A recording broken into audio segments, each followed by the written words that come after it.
again, which is okay. But again, as someone that sets up for the fight, you kind of have to make sure that your team can actually follow up, you know? So I don't want to see those mistakes again in Game 3. Yeah, that's what I was saying. It's, you know, you can always look at the draft, break it down, but if your execution in terms of like positioning is off, you know, battle spells being used when they don't necessarily need to, it can throw off your entire game plan here. So Aurora has a pretty good lineup all around. Whoa! This is what we were asking for, I actually like that. We were asking for the Minotaur, was it a couple days ago, I think it was. I love Minotaur. It popped up in the wild card, right? Yep. Yeah, exactly. Guangzhou Gaming, a signature pick actually for Guangzhou Gaming. It's good because there's so much thing that the Minotaur can deny from the opponents, because you can't spell Minotaur without no. That's facts. See, this time I got it right. This time you got it right. You didn't I add spelled it two out. extra letters like That's the OP good. and Claude. Yeah, you also cannot spell Minotaur without me. Me as an MI? Yes. You know, Yeah. real me. Oh, that's also an MP, by the way. Well, hey, talk about Game 3, right? Dude, this is a good draft coming in from both teams. So now, ladies and gentlemen, this is going to be the final game in this best of 3 between Falcons against Aurora Gaming. One win brings you all the way to the knockout stage. The question is, who can do it? Here we go, ladies and gentlemen. Into the land of dawn we go. It was an equalizer earlier by Team Falcons. We're into game number 3, 1-1, and it's already very, very different here for both these teams. Again, we here on the desk really like the Minotaur pick, but it is going to be, I would say, weaker in terms of just pure meta. You're gonna have to play it in a certain way where you peel for Sano, and it really just looks like the composition is built for that. Why are they taking 1v1 level 1? All right, quite low here for Cuffin. Holding on to that flicker though, so he'll be fine. He's gonna go regen, but yeah, they're gonna have hard time dueling this out too, just because you don't have that motivational roar just yet from Troll. We'll see if they try to delay that a little bit further, but yeah, it's more or less going to be how this is utilized. You can do some crazy setups with a Minotaur, but I mean, look at this. The purple buff already going to be started up and stolen. Boy, trying to get there in time, but a little bit too late. Troll taking so much damage just off on the timings here. Yeah, it just sucks because it was not punished at all. And this is why mid prio is so it's so important, because rarely do we see that, because rarely do we see a mid lose by that much. Exactly. It's strange because we were just talking about it. Minotaur will lose out in the early portions of the game, especially when it comes to just battling it out against a Grok, especially considering now it's a Valentina plus Minotaur against a Lunox level 1. Level 1 Lunox is one of the strongest picks because of the constant sustain you get from all of the minions bouncing back. Let's take a look at the emblems here. It doesn't look like there's anything too crazy. Yeah, it's just pretty standard all across the board. Honestly, if this game goes 50 minutes, then the Minotaur would be doing quite well, because especially around those Lord fights, the knockups coming in from the first kill as well as the minimum 3 can really help out, especially if Aurora Gaming are prone to mistakes, overextending. Then yeah, this pick can really turn things around. So we just gotta wait all the way up until around, maybe the soonest is at 13. Yep. 13 minutes, well. Oh, good steal there. Yeah, Cuffin will take that tech charge. First turtle of the game. Both gold leaders going to go ahead and chill. And it looks like Tienzi will just give this one up. He wants to take the orange buff instead. Good little delay there, too. Resetting the turtle. Great choice, but they get the information, too. You've got Troll going up there to handle that take, but I don't know if that's really going to help to fight this turtle. They'll go ahead and secure it out. Boy, it's going to be fine. Goes in. It gets it off with the retribution. But they have to deal with this damage in the jungle as TNZ now goes, and he's fine. Yeah, that take was so slow, by the way. The turtle take. They resetted it unintentionally, I think, the second time around. Rosa. Oh, Rosa. Again, trying to get Troll, but Troll's going to be fine. I'm not sure if they're actually going to be able to engage into a fight here. Energy Eruption with the Appraiser's Wrath, but it's Pagu who's tanky enough. I would say at least when we look at the goal difference, it's not that much yet. Most of it is in the jungler, but again, I think Boyet is completely fine as a Fredrin. As long as he doesn't lose by 1,005, I think it's still okay. I don't know why Cuffin didn't use tech charge there, by the way. Like, it looked like there was a lot of different angles for him to go for, and a lot of good timings for him to go for the tech charge, and it was also on the wall. Right as Boyet chain CC'd him. in the end, the tech charge doesn't really get them anything, and TNZ's still able to counter jungle really, really well. On top of the fact that, remember, early on he got the purple buff, right? So he's still steadily ahead of the Fredrin despite Turtle 1. Yeah. How ahead is he? Is he only? He's going to be about a level ahead.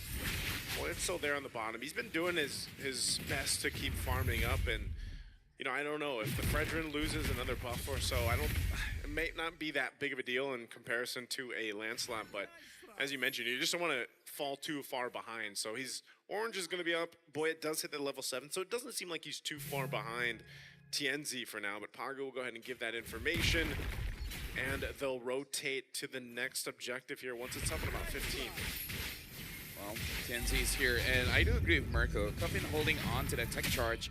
It's fine for you to wait for the perfect moment, but at the same time, I don't want to hold on that all for like 6 to 7 minutes. Oh, he's been holding it for a few minutes already. Exactly, it's been a while, man. So the next turtle's coming up. I hope by that time he uses it. Honestly, for this fight around buff, I'm okay if he uses it here too. Yeah, if they really want to take it away, they're trying to bait on the red tree. Ah, boy, yeah, red tree, okay. Yeah, boy, it actually takes it with a retribution. It's going to go ahead and slide on through. Tech charge, though. They're going to initiate the fight anyway, and there it is, all thrown into the mid lane. TNZ trying to get away from the Blazing Duet. Patrol falls too, and now Sigiboom has the go as he picks up and does enough damage here. Picking up a couple of kills now for Aurora. They'll go for the turtle. Sano gets the turret, but the fact that, oh, hold on, Sigiboom taking quite a bit of damage. But yeah, Sigiboom having 2 assists there, and Aurora Gaming winning out that fight, getting this turtle. Now that's huge. But at the same time, I'm worried when they have the lead. Yeah. I don't want them to win by too much. Yeah, because if they do, then we see Deja Vu to game number 2. But it really depends, because game number 1, they were pretty good with the lead. So I hope we're seeing more of game 1 Aurora than game 2 Aurora. But I hope we see more of game 2 Falcons than game 1 Falcons right now. Because it really looks like for Falcons, they're trying to be proactive when they don't need to. I don't know what that move was over on purple, but because with this composition, clearly from Turtle 1 as well, Aurora are very uncomfortable dealing with the Esmeralda when they have control over Turtle. Well, Emily Zone just trying to delay Boyet from taking this. Won't be able to get it. He's trying to get away now too, but they're going to be trapped once again. Tech charge, throwing him in the air. Boyet getting taken out. Another mistake here on this side of the Aurora Gaming's jungle. The only possible reasoning I can see where, say, Coach Powerburn is basically saying, like, you're going to throw your body, you're going to pull TNZ away, giving some time for Cuffin as well as Sano to get some farm. Again, I don't know if it's worth it. Personally, for me, I don't think so, because your jungler is kind of important, right? You don't want him to be down in levels. But, you know, we'll see. Again, unnecessary proactiveness, right? Like, going in to try to invade the jungle here when Aurora have a lot of members around there, it was just really, really tough. It's like, it gets really odd. I really think it's more of like that game 1 Falcons where they try to make some of those proactive moves, but it just doesn't really work out in their way. A bit too desperate, yeah. Yeah, because like, again, because you lose a few fights, it doesn't mean your win con is completely gone. The win con of controlling neutral objectives and playing around it is still there. And that's why, again, if you look at Turtle number 1, how Falcons were able to control it, it was because of the Esmeralda. They need to just play around the neutral objectives, let the Esmeralda do his thing, bait out resources, and then they control it. But if this is what happens, if Aurora are the ones that can react to plays or be more proactive, it gets really tough. They're going for a play on Sanji right here. He's going to burn the flicker. TNZ will go in a little bit further to do that damage with Thorn Rose, but won't be able to pick up the kill. Turtle for the taking here for Team Falcons, so no go on the pickoff on bot. They will get a tier 1 turret, but they traded out for the turtle. Yeah, I'm not so sure if that's Rosa going thinking they can get that kill, but even so, I really don't think it was worth it. Yeah, I don't know about that one. Yeah, I don't really think it's about the worth. It's for Aurora, again, clearly being very uncomfortable going in head-on neutral objective fight against Team Falcons. That's why Team Falcons this time, I give them props. That was a really, really good maneuver by them. Play for neutral objectives. And for Aurora, I also like it. They need to be going for trades, at least in this portion of the game, until they have some solid power spikes.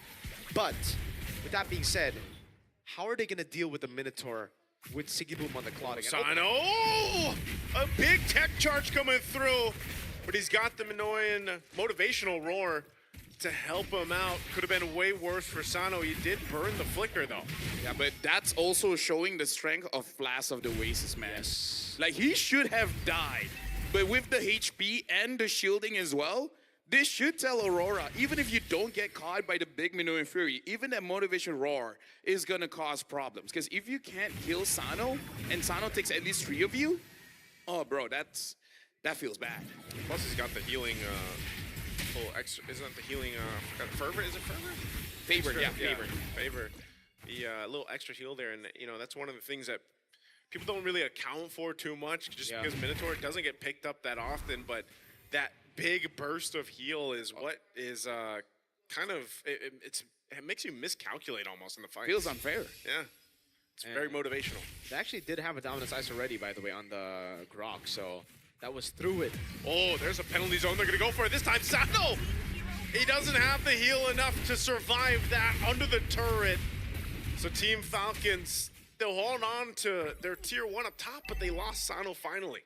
So if you fail, just try again, but punch harder. Well, also there was no flicker on Sano, so it's already very, very difficult. So they, But also punch harder. sure, they're also very aware of again the battle spell, the punching harder with Lunar. Yeah. Add more dudes. Yep. You punch with a heavy axe. Hammer? Is it a hammer? That's Axe hammer. Yeah, Hamrax. Hamrax. I've never heard that before. Eh, It's definitely a two-handed weapon, though. you learn something new every day. Yeah, that's true. Good hold by Cuffin there on this position. Needs to go for a big tech charge, but they're gonna wave up top. It's actually gonna be very good for Falcons, and they actually can burst it down. Sano's already on it. Yeah, they're gonna go for this. It's at half health. Boyet will hold it there as Tienzi went for the buff. Now Sanji taking a ton of damage. Actually, burning the flicker already. A big tech charge comes through as Tienzi secures the Lord. Fight still breaking out. Pagu's out of the picture. Lunar and Tienzi are next. Team Falcons able to pick up a triple kill for Sano after Lord was taken. So Team Falcons wins the fight. They lose the objective. Great steal by Aurora. I hope we get a replay of that because I don't know, my eyes deceive me, but What? He's doesn't get away. Rosa comes in with a cleanup, looking for Cuffin as well. Pops the brilliance to survive the last shot from the turret. all right, Sigaboom definitely made up for I would say the mistake around Lord, dude, because he blazing duet on just the Esmeralda, if I'm not mistaken, on the Lord there. He couldn't get the angle on the rest of the team because he put the BMI backwards, but he could have just flickered in as well. I think again, like he was trying to wait for Troll to use the Minion's Fury, and he did, but he just didn't go all in the end. Maybe a little bit of jitters from previous game where he actually went in a bit too deep, right? The second time around. At the same time, I'm not so sure if Team Falcons really should go fight for that one because look at the items here. Sanji does not have a Dominance Ice or a Chastised Pauldron, so I feel like him frontlining Sigaboom is not that great of an idea. And Cuffin, even though he does have that glowing one, I'm not so sure if he was able to hit him first to deny that healing. I can see the idea of killing Sigaboom there, but I feel like the execution can definitely be much better. Yeah. Hold on now, Sigaboom. He's going towards the Melting Gun.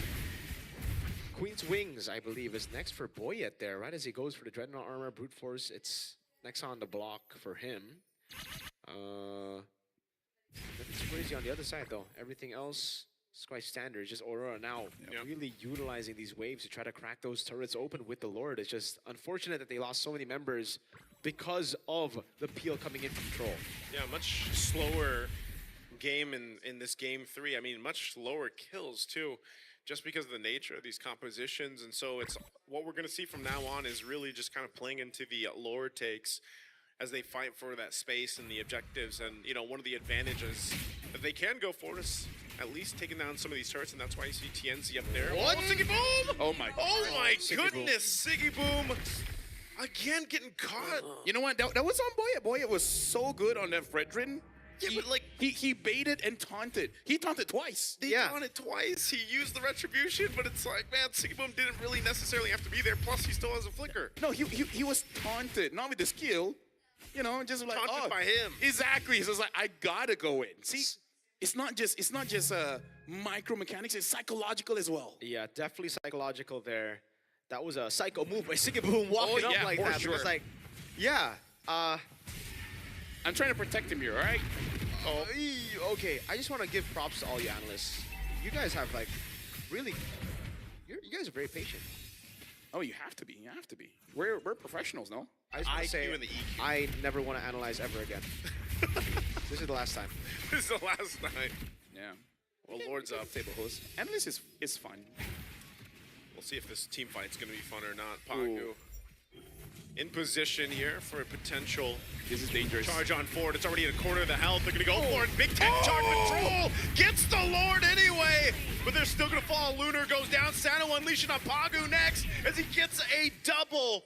What happened to Aurora Gaming in that fight? Gentlemen, let me just say, this might be the first time Meta goes all the way to the knockout stage. They're catching Aurora Gaming here. And I love the Minotaur, man. 13, 50 minutes, that's where he shines. Give the MVP to Troll already. I think that's going to be the votes coming in. And it might actually go all the way. Siggy Boom, can he make up for the mistakes? Well, we'll see. Mid-turret's already be knocking down Team Falcons. Flying around outside of the base of Aurora Gaming. They still have a Lord to march with them. Wanting to take out these tier 2 turrets, still top and bottom. They wait to push in a little bit further, but it will be the full force of Aurora Gaming up on the defense. I gotta say, no matter who the MVP is, I gotta shout out to Cuffin as well. He's playing this Valentina quite well. 0, 0, and 7. Like, all the heroes that he's been using is actually quite good. Cuffin really stepped up since the last time he was in the M series. Yep. It's been phenomenal. Cuffin, really, really good stuff on the board. They're able to get the base turret in the mid lane, but that's about it. No far lane base turrets here. So Aurora are actually still in it. And now the question is, how do they play around the Minions Fury? Because that ability is just so disgusting when Team Falcons are the ones holding on to the Lord, right? Because for Aurora, they're forced to react to it. They're forced to go in, but when they do, they get knocked up 3 times. Troll, really solid on those resets. Plus Cuffin's tech charge. And the Plus thing Cuffin's is, tech charge. the thing is, as Minotaur, you will use your Minion Rage early if you're threatened. But honestly, this lineup is not that threatening to Minotaur because with the new passive, the more you get poked, the more you heal back up. Yeah. So you can't even poke him out. You got to all in. But I don't know about the all-in damage that they really have against this Minotaur, especially because he does have that chastised pauldron. If he drops down, he's going to get back up. Right now, Aurora needs to get Winter Crowns on the board. That's the only way to deal with the Minions Fury knocking you up, plus the carry getting those free hits, right? Because if you don't have the Winter Crown, you're just there, constantly getting hit while you're in the air, unable to do anything. At least this time, Siggy Boom's going for Winter Crown, man. Oh, thank you. Picked it up this time. Okay, I want to be analyst again. Yeah, he heard the analyst. You know, that's why our jobs is important. Yeah. If it was Winter Nature, you guys are casting duo. I'm okay with casting with nice. He's a nice guy. He's a nice Sue guy. Get it? I think even with nice in his name. hey, And an ooh. even with a Winter Crown though, man. Like I'm glad he picked it up too, but that last team fight, it's still a matter of them getting that favor because they're fighting around the Lord Pit like that, knowing you got a Minotaur across from you, plus your own kind of tech charge used against you.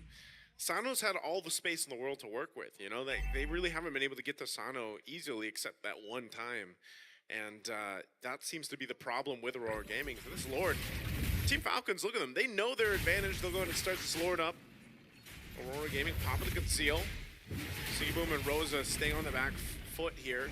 Half health on that Lord already. Lunar might be the one to set things up too with that penalty zone if he can get it, but it looks like it's just going to go for a reset. Yeah, wave is good for Aurora Gaming, actually. We were able to set it up earlier, I believe, with Tienzi in the bottom lane. Pagu. Oh, Pagu. Okay, boy, it's going to take quite a few shots from Siggy Boom here, so they're going to have to go for a reset again as he heals back up. Still trying to decide who's going to initiate this fight. Neither team wants it yet. Yeah. Again, you gotta take care of Troll, but Troll actually is positioning as a support more than a tank. He's able to maintain his HP quite well. Oh, there you go. Huge tech charge comes through, and it breaks on in. They're thrown in the air by Cuffin and Troll, but they're already falling apart. Troll's going to be next. Aurora Gaming comes in with a team fight that they wanted, and they secured the Lord with everyone still alive. I don't know if I curse it, but dude, that needs an instant replay. Everything happened so fast. I was like, wait, what happened? Yeah, Aurora identified the problem as well. They've just not been able to go in because they've been staggered a lot. And by the time Team Falcons go in for those CC lockdowns, it's too big. This is so tough to deal with. You don't have much clear at all. Luna's gonna jump in. They're trying to delay this Lord as Cuffin is blasted by Siggy Boom, and that'll be another that falls. Aurora Gaming might have struggled, but they made it happen anyway. They'll move on to the knockout stage. Congratulations to Aurora. Falcon almost did it. But again, this is the game where one mistake, especially around